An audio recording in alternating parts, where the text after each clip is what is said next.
received a letter from one of our Canadian listeners in Saskatchewan, and it reads as follows.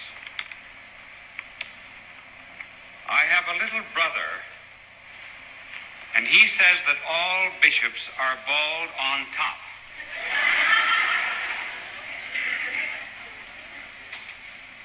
And I told him you were not. He said it would be a miracle if you were not. So would you take off your little hat and show him that you are not bald?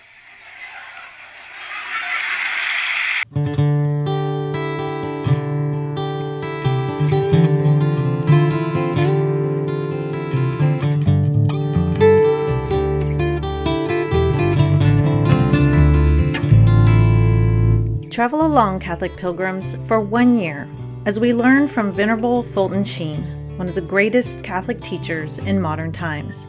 Join me, Amy Thomas, once a week for a short reading out of Bishop Sheen's book, Way to Inner Peace. Well, hello, all my Catholic pilgrims. Welcome to week 41. This week's reading it's dense. And as we read through it together, what we're going to do on the other side of the reading is just really talk about it because it is so dense. And it's one of those readings where I would highly encourage you to just sit with it yourself and just take it paragraph by paragraph because there is a ton packed in here. It's extremely important, especially for our day and age. And I think it will give you a ton to pray about and meditate on, do some self-reflection.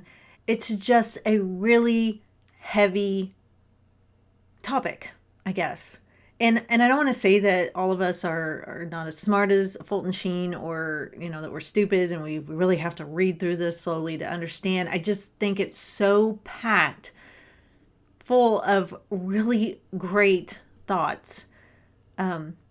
That we're gonna initially, when we do our first blush reading of it, we're gonna be like, whoa, what is he talking about? Because we're just not used to pulling on these kinds of thoughts in our minds, especially in this day and age when we are so entertained at every turn. And so hang in there with me. And again, like I said, really take some time to read it over yourself.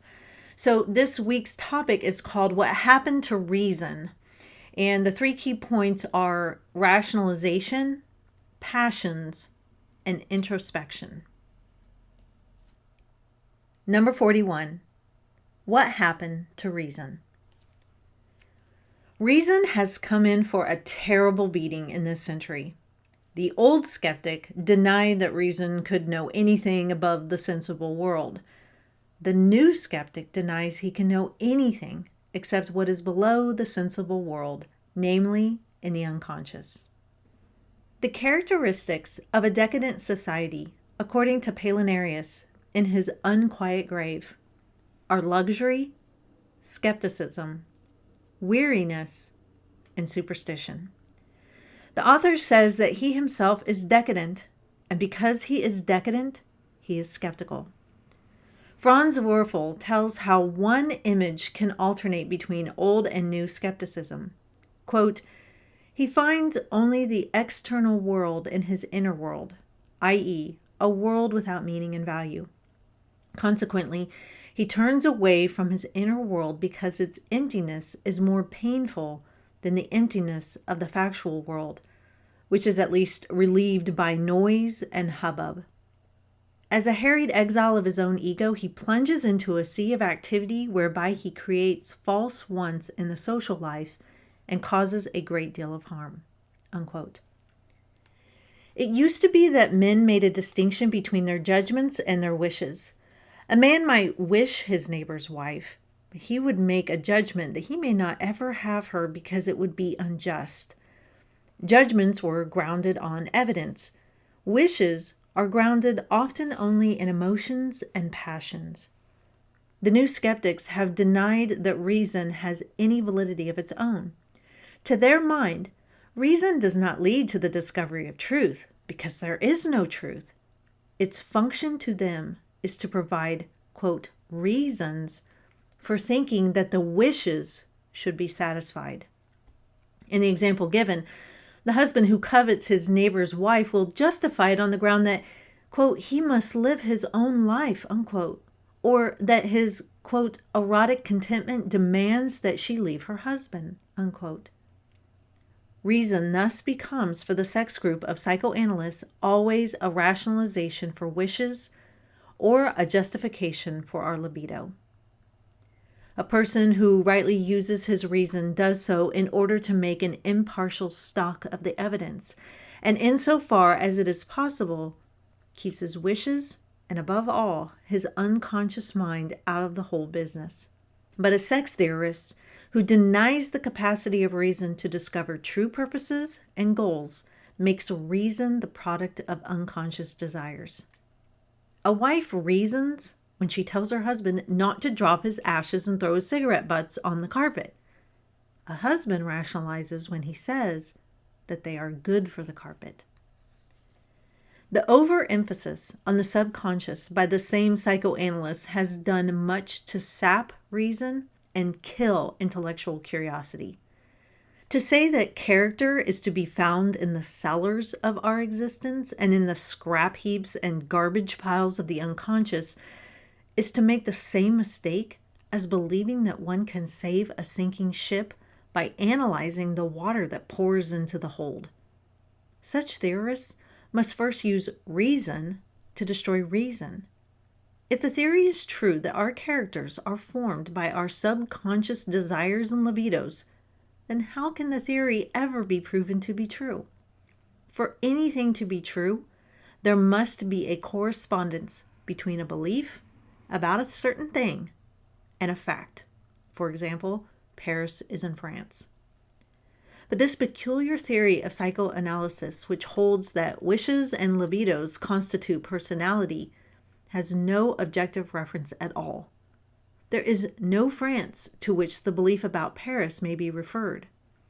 How are we to know that the psychoanalyst's interpretations of the dreams of a patient are true, since there is no external evidence by which they can be tested?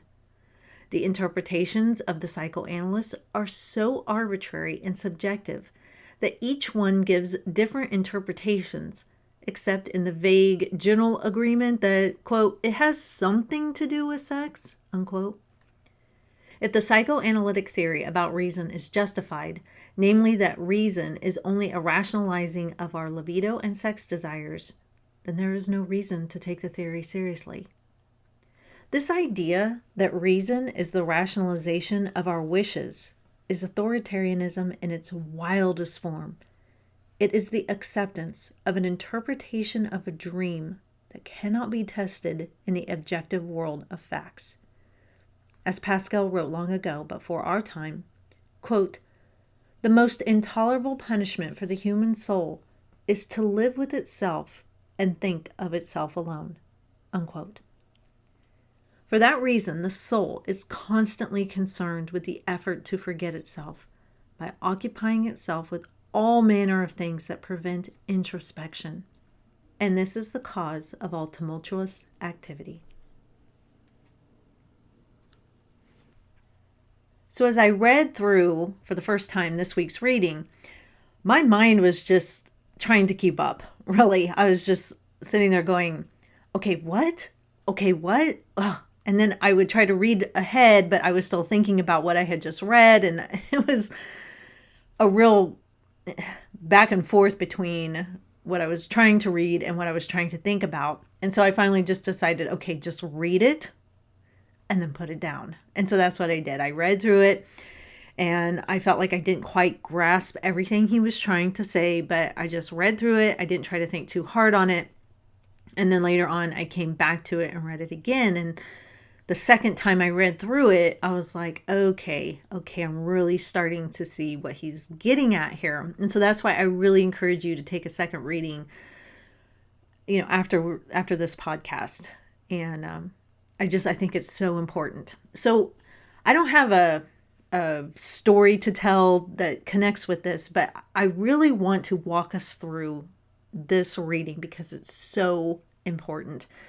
to the times that we live in. And I think it is a great way to understand how we got where we're at.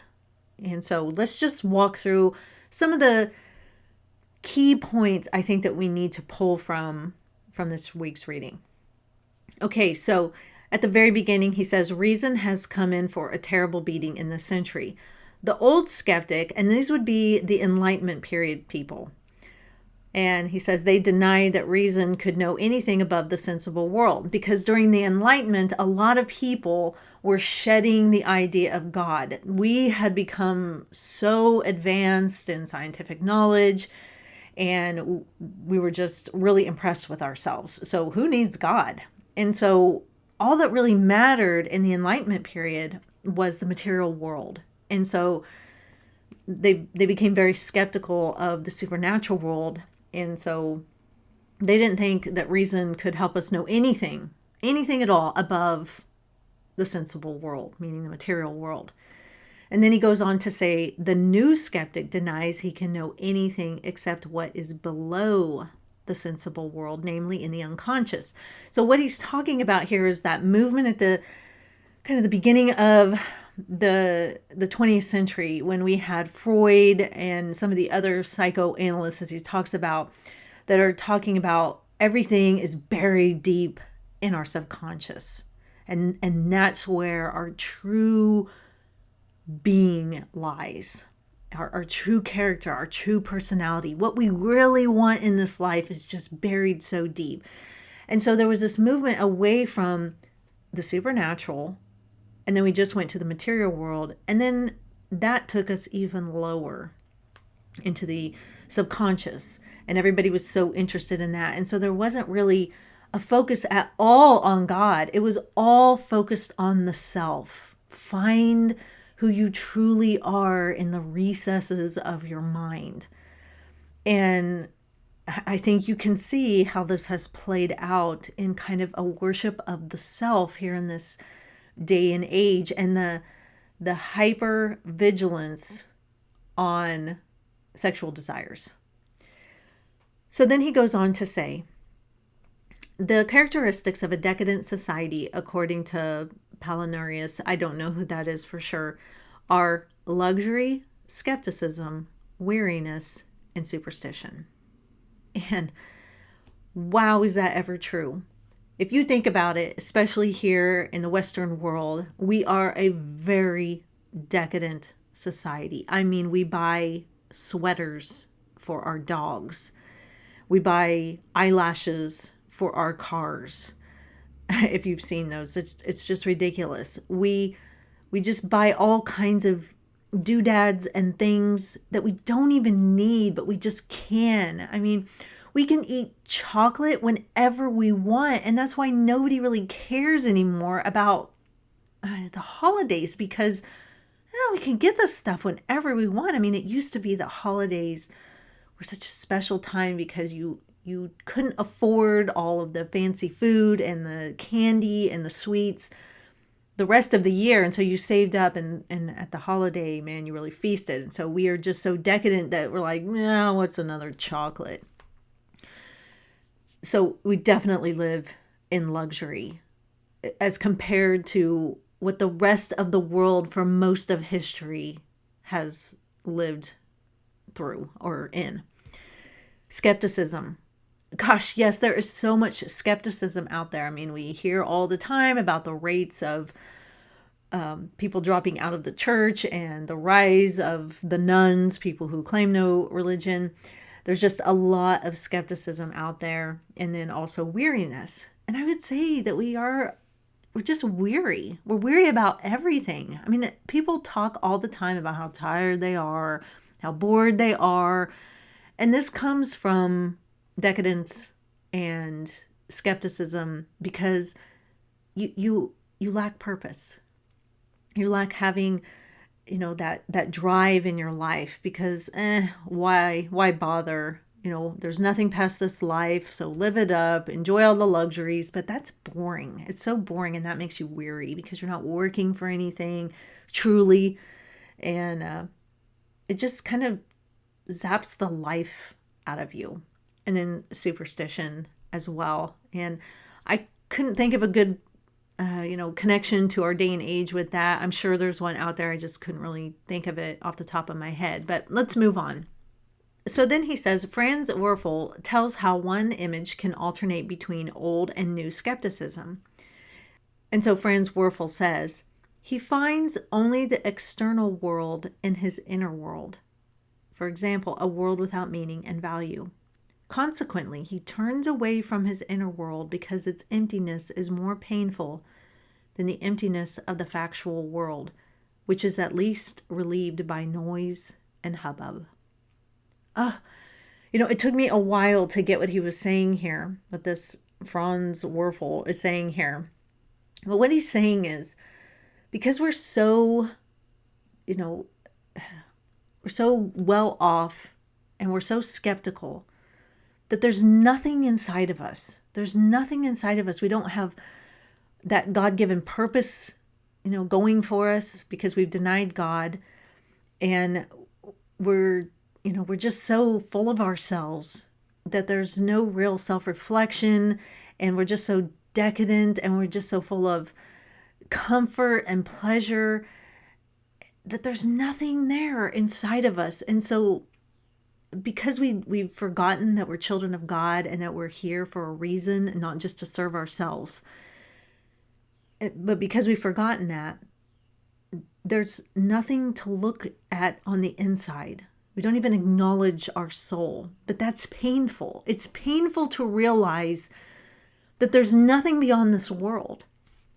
And so because that's so painful, we turn to the emptiness of the factual world, because the emptiness there in the factual world at least is noisy and has a lot going on.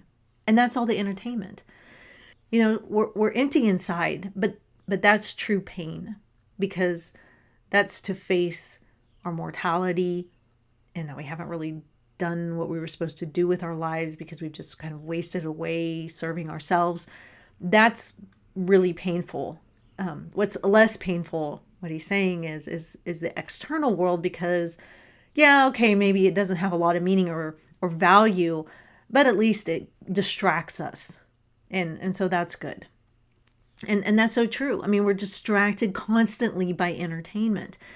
If you've never read the Hunger Games series, I would highly recommend reading it, because it really shows how a life of decadence and constant distraction can almost make you lose your humanity. It's a really prophetic book, I think, or series, I think. I would be wary reading it with small children. They need to at least probably be teenagers. But continuing on.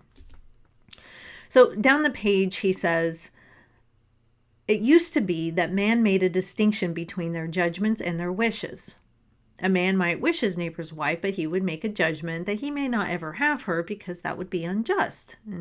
And he realizes, yes, I may covet her, but, it's not right to take another man's wife. And so I can't act on that desire. That would be wrong.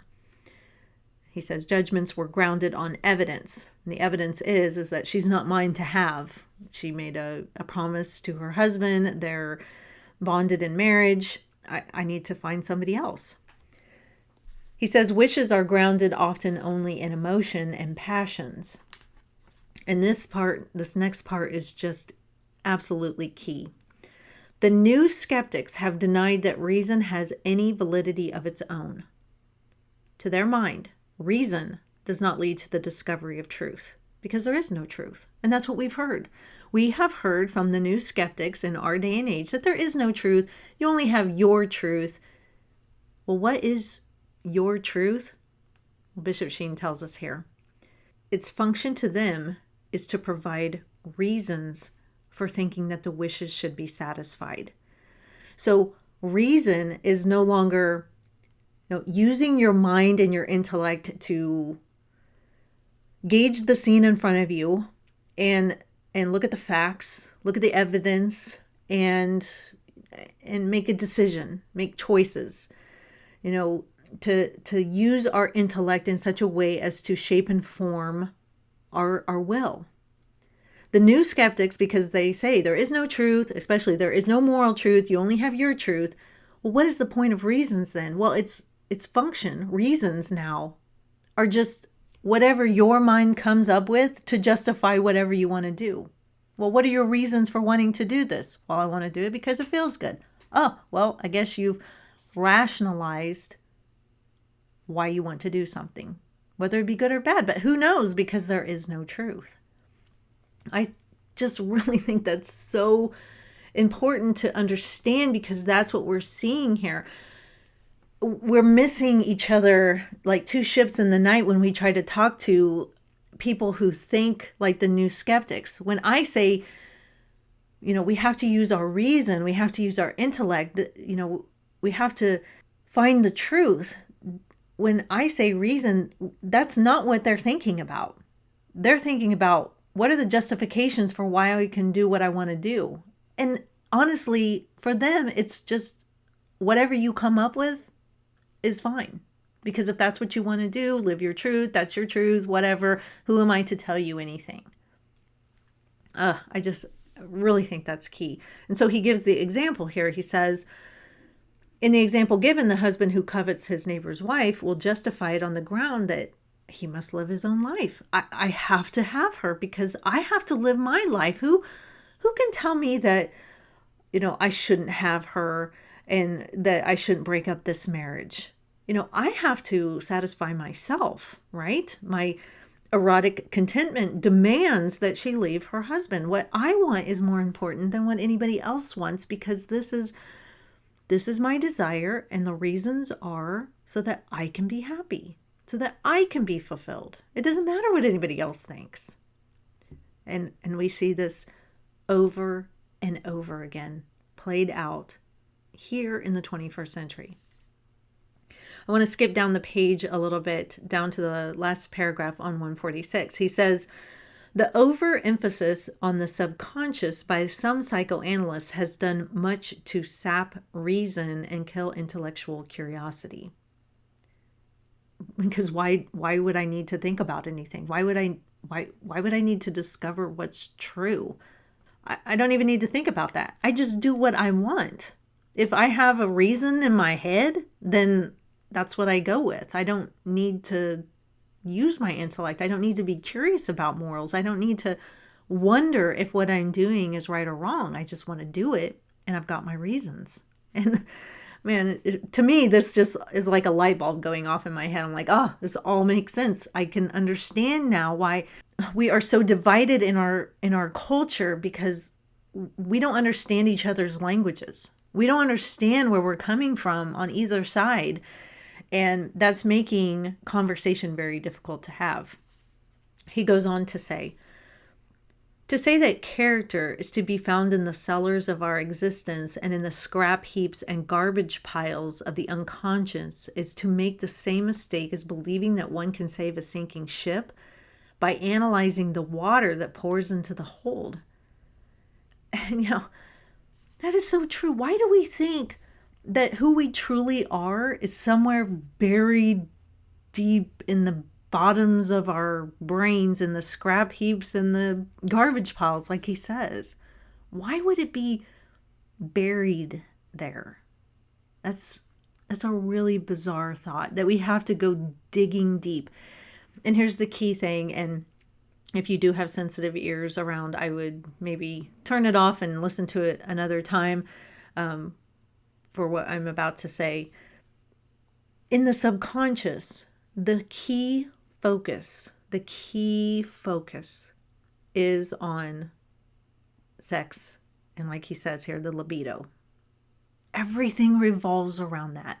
All of our character revolves around sex and the libido.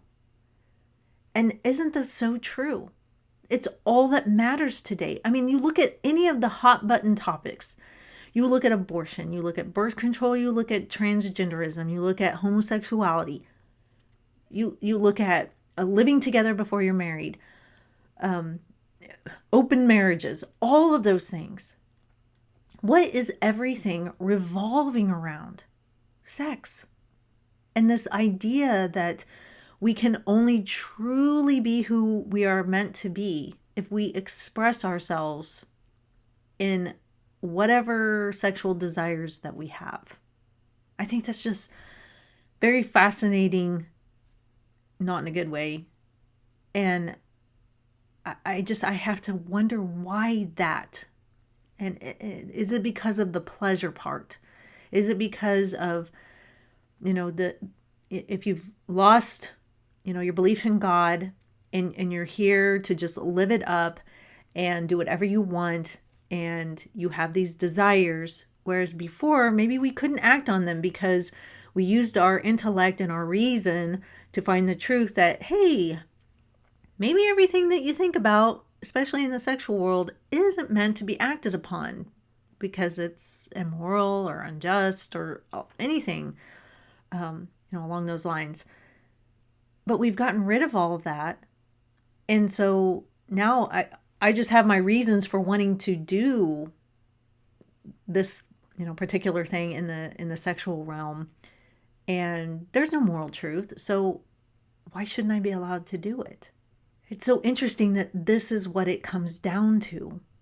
And it's so destructive. It's so destructive that we've been sold this bill of goods, right? That we've been told that we would have freedom and joy like we've never known. And, everything would be utopia if we were just allowed to dig down into the subconscious of our minds and unearth these sexual desires. That's all it ever really is.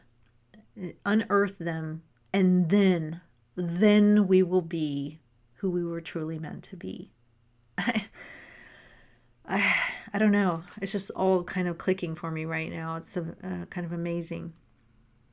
So then here at the very end, he says, this idea that reason is the rationalization of our wishes is authoritarianism in its wildest form. It is the acceptance of an interpretation of a dream that cannot be tested in the objective world of facts. And it really does become authoritarian because we've rationalized everything. We have our passions, and we want to do what our passions are telling us to do. And so we find reasons, we rationalize our behavior and our desires, and so we go do it. And each person just becomes their own authority. And there's no thought of God, no thought of, is this good for other people? Is this good for society as a whole? No, it's what I want now, and no one should deny me. He goes on to say, as Pascal wrote long ago, but for our time, the most intolerable punishment for the human soul is to live with itself and think of itself alone.